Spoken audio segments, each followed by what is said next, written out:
I love DC, except I think, like Manhattan, it's getting too damn expensive, right? I mean, you have no idea what it costs these days to buy a politician. And they're just not worth it. We have a DC politician that tweeted, "The Jews control the weather."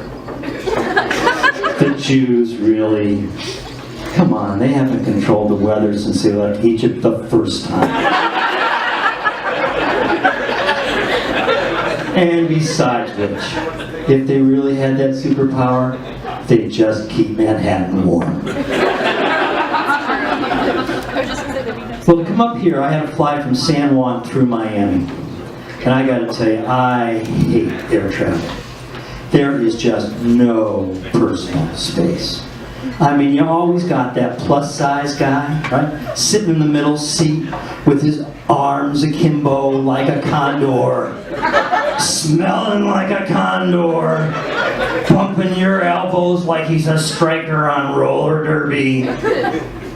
Or you got the guy that's got to fill the overhead with body bags all the while blocking the aisle. And then you got the guy with the 25-inch laptop watching Die Hard 2. No headphones. So imagine my absolute delight when in the center seat next to me is this tiny, tiny little woman. Oh, she was so tiny there was actually room between my elbow and hers. Oh, exquisite. And her carry-on was so tiny it fit underneath the seat in front of her. Whoa! And she had the cutest little cell phone.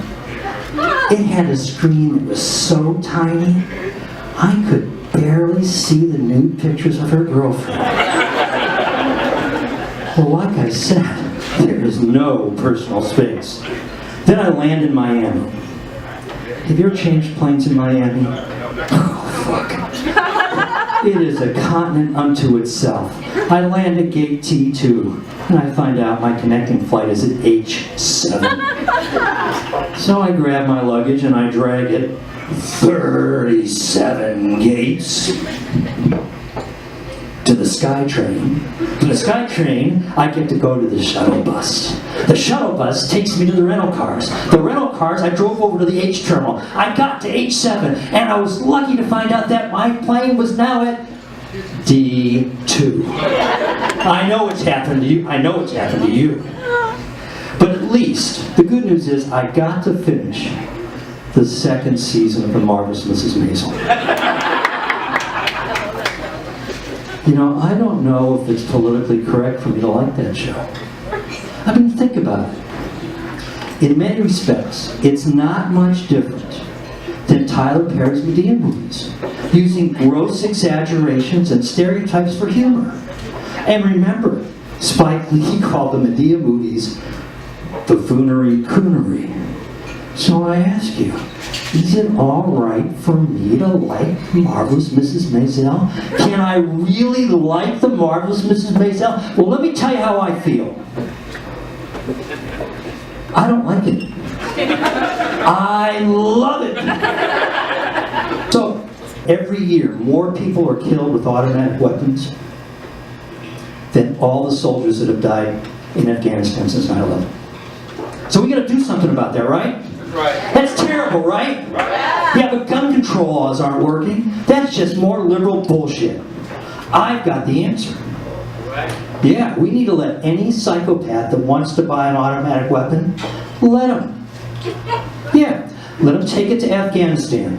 Yeah, because quite frankly, shouldn't we be exporting our fastest growing domestic product?